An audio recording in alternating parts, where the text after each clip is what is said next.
فرض علوم سے متعلق جو کئی ایسی اصطلاحات ہیں، اس کی تعریفات، پھر اس کے جو دیگر جو متعلقات ہیں وہ ساری باتیں اتنی کھول کر بیان کی گئی ہیں. پھر جو دیگر دروس ہیں وہ اپنی جگہ پر ہیں. تو میں تو آپ کو مشورہ دوں گا، میرے مدنی چینل کے ناظرین کو مشورہ دوں گا، موضوع بڑا سنجیدہ ہے اور ہماری قبر و آخرت سے براہ راست متعلق ہے، براہ راست ہماری قبر و آخرت سے متعلق ہے، اور ہم سب کے لیے گویا کہ یہ ایک موضوع ہے.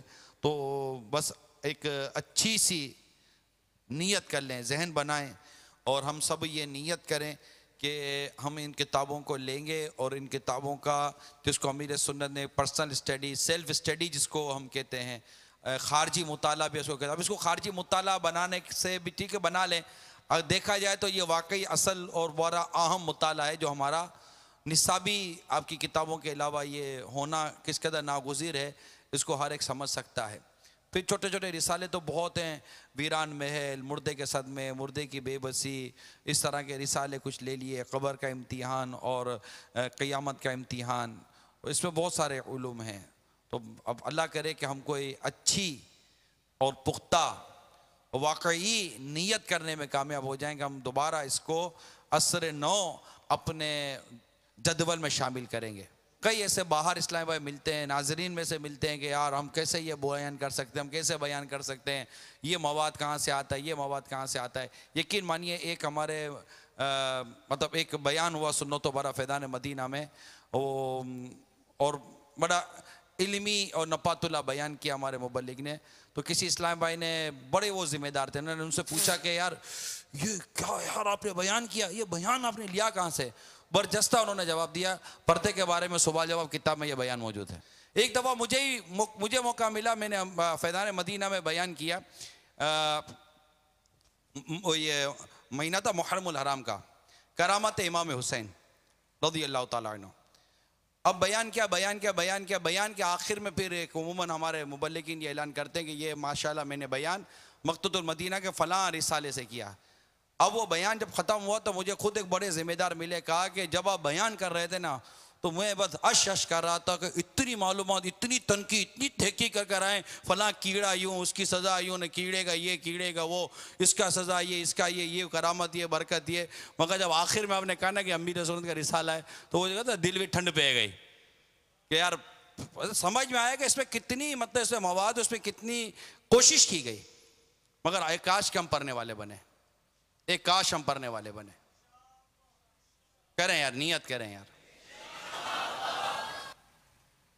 صلو علی الحبیب صلی اللہ تعالی علی محمد. صدا گیت گاتا رہوں میں نبی کے، ہو توفیق ایسی عطا یا الہی.